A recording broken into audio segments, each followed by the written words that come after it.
Fala galera, professor Rigueto novamente aí para nós trabalharmos agora com o Juizado Especial Criminal parte 3 do nosso conteúdo, né?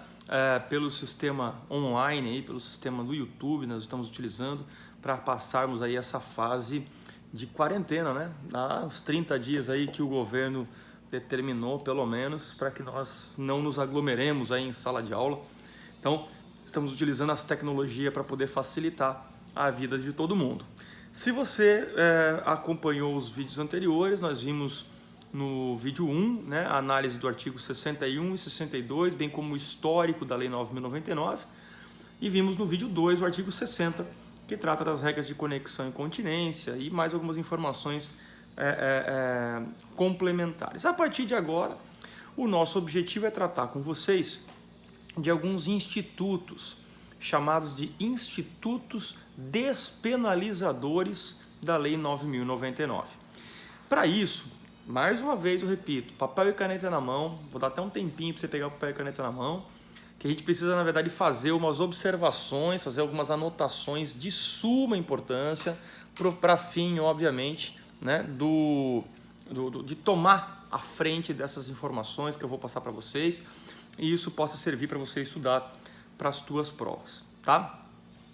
Primeira coisa que você vai fazer agora é anotar assim, tá? Artigo 74, tá? Composição de danos civis. Esse é o nome do artigo 74. A Lei 9.099 dispõe assim: a composição dos danos civis será reduzida a escrito e, vírgula, né, homologada pelo juiz mediante sentença irrecorrível, vírgula, terá eficácia de título executivo a ser executado, no juízo civil competente. Parágrafo único. Tratando-se de ação penal de iniciativa privada, de ação penal pública condicionada à representação, o acordo homologado acarreta a renúncia ao direito de queixa ou representação. Pessoal, o que é a composição de danos civis? Nada mais é do que um acordo cível feito dentro da esfera penal. A todo crime corresponde uma indenização. Artigo 63 do Código de Processo Penal. Todo crime que você comete, você tem que indenizar a vítima. Certo? Se é possível, o que aconteceu que o Juizado Especial Criminal criou? Já que é uma infração de menor potencial ofensivo, e já que você praticou um crime, por que a gente não pode, nessa audiência criminal, essa chamada audiência preliminar, por que a gente não pode compor civilmente, arrumar a parte financeira e já resolver o nosso problema? Então, a primeira coisa que eu quero que você coloque, assim, né, 74, composição de danos civis, coloca aquele o RS cifrão, né, o R cifrão ali, que é o dos reais, que nada mais é do que um acordo financeiro cível dentro da esfera criminal. Rigueto, por que está escrito ali que a composição dos danos civis será reduzida a escrito? Porque nós estamos dentro de uma audiência com o princípio da oralidade. Já vou dar alguns exemplos para vocês poderem entender. E dentro da oralidade saiu o acordo. E dentro desse acordo a gente precisa colocar no papel. Então vai ser reduzida a escrito. Rigueto, ali diz que ela vai ser homologada, né? E homologada pelo juiz mediante sentença irrecorrível. Claro! Se você está fazendo um acordo, se eu te ofereço R$1.000, você não concorda, você pede 5. Eu te ofereço 2, você não concorda, mas você baixa para 4. Eu te ofereço 3 e você fecha no 3,5 comigo, certo? Se você concordou comigo e a gente homologou isso, né, e reduziu a escrito, você não tem do que recorrer, porque se você não quiser os 3,5, diz, não quero, eu quero 5. Tá, mas eu te ofereço 3,5, eu quero 5. Eu ofereço 4, eu quero 5. 4.200, eu quero 5. Quando você fecha o acordo, não tem por que recorrer. Então, a composição dos danos civis será reduzida a escrito e homologada pelo juiz mediante sentença irrecorrível.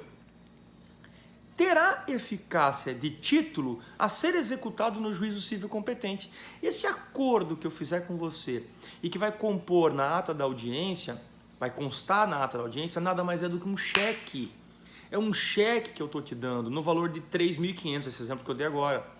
E que eu vou te pagar em 10 parcelas de 3.500, porque o acordo eu faço contigo do jeito que nós quisermos. E se eu não pagar, vai ter uma cláusula penal de 10%, de 20%. E aí? vai antecipar as parcelas vincendas. É um acordo que eu estou fazendo contigo. E ele vai virar um título executivo para buscar na esfera civil se você não me pagar. Só que aqui tem um detalhe, tá? Para qual tipo de ação isso cabe? Cabe para ação penal pública condicionada à representação do ofendido. Se você tiver dúvida em relação às ações penais, vai ter um vídeo disponível no YouTube falando só sobre ação penal. E cabe na ação penal privada, aquela que tem o querelante e o querelado. Ou seja, cuida com a prova. Não cabe composição de dano civil em ação penal pública incondicionada. Inclusive, isso tem que tomar nota ali, 74, composição de danos, R cifrão, para mostrar que é financeiro. Ação penal pública condicionada à representação do ofendido e ação penal privada. Inclusive, se você leu o parágrafo único, ele está equivocado, a redação do parágrafo único, porque ele dá a entender caber em outro tipo de ação que não cabe. Então, olha só como é que ele diz. Tratando-se de ação penal de iniciativa privada. Sim, cabe em ação penal de iniciativa privada. Ou de ação penal pública condicionada à representação do ofendido, a representação é só nessas duas ações que cabem, o acordo homologado acarreta renúncia do direito de queixa ou representação. Claro, essa é a jogada de mestre. Se você praticou uma lesão corporal culposa, uma lesão corporal dolosa em alguém, crime de ação penal pública condicionada à representação, crime de menor potencial ofensivo, você vai na audiência preliminar e essa pessoa diz para você, Rigueto, você quebrou minha perna, Rigueto. Você quebrou meu braço, cara, com a lesão corporal. Ou, sei lá, me causou lesões a ponto de... Vamos colocar lesões mais leves, né? Um hematoma no olho que eu tive que fazer medicamento, usar medicamento, gastar com exames e tudo mais. Sem contar o dano moral. Eu quero fazer um acordo contigo. Porra, pelo amor de Deus, faz, cara, eu não quero ser processado. Tudo bem, você repara o dano que você me causou financeiramente e eu deixo de elevação adiante. Claro, não é nenhuma questão de opção, porque se nós compusermos financeiramente, você que foi o autor do fato, da agressão, se beneficia, porque você não vai ter mais ação penal contra você vai estar livre da ação penal, e a vítima recebe a indenização, sem precisar entrar na esfera civil. Quer dizer, a gente vai, uma mão lava a outra e as duas lavam o rosto. Certo? Você me paga a indenização e eu deixo de processar você, porque quando eu concordar contigo nessa homologação desse acordo, certo? Automaticamente eu abri mão, renunciei ao direito de queixa ou de representação. Então cuidem, não cabe composição de danos civis em ação penal pública incondicionada. Só cabe em ação penal pública condicionada à representação, porque você pode levar adiante ou não, e na ação penal privada. O que ela é? Ela é a possibilidade de você compor um acordo cível dentro da esfera penal. O que diz o artigo 75? Tá? Não obtida a composição dos danos civis, será dada imediatamente ao ofendido a oportunidade de exercer o direito de representação verbal, que será reduzido a termo. Se nós não chegarmos num acordo, então vai ser perguntado para o ofendido, você quer levar adiante ou não o processo? Ah, eu quero levar adiante, então fechou. Né? Parágrafo único, né? O não oferecimento da representação na audiência preliminar não implica em decadência do direito que poderá ser exercido no prazo previsto em lei. Qual é o prazo para representar? Nós falamos isso em ação penal, 6 meses. Contados de quando? Do dia que eu conheci o autor do fato. Então, às vezes, eu conheci o autor do fato aqui, foi feito termo circunstanciado e 6 meses acabam aqui. Mas a audiência preliminar é a qual ocorre aqui no meio. Nessa audiência eu preciso que esteja presente quem? O autor, o agressor e a vítima, para que a gente possa compor. Se você é advogado da vítima, veja quanto custa isso. Levar um processo penal adiante não vale a pena. Veja quanto custa o dano que teu cliente sofreu e tenta compor isso na audiência preliminar. Se você é advogado do autor da agressão, proponha uma composição, mostre para o colega advogado da parte contrária que não vale a pena levar um processo penal adiante. Olha, vamos compor, vamos reparar esse dano para você, de alguma maneira, e você vai te economizar a ação civil e vai te economizar automaticamente uma ação penal. Qual é a vantagem disso? Manter o nome do agressor limpo, porque uma vez que você compuser comigo, arquiva-se o processo. Tá vendo? Então, isso vai acontecer numa audiência preliminar. Ainda não estamos falando do rito sumaríssimo. Vocês vão perceber uma coisa aqui.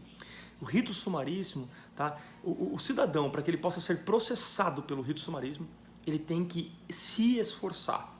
Porque é tanto benefício, é tanto instituto despenalizador, que o cidadão tem que ou não ter direito a nada, ou não ter sorte em nenhum deles, ou qualquer situação, né? Ou não aceitar nenhum, para daí chegar no rito sumaríssimo. Caso contrário, a ideia é utilizar lá o artigo 62, oralidade, simplicidade, informalidade, economia e celeridade processual. Beleza? GCRIM, parte 3, artigo 74, composição dos danos civis. Aguarda o próximo vídeo e vai estudando, cara. Vai estudando, porque tudo isso vai cair na prova. Grande abraço.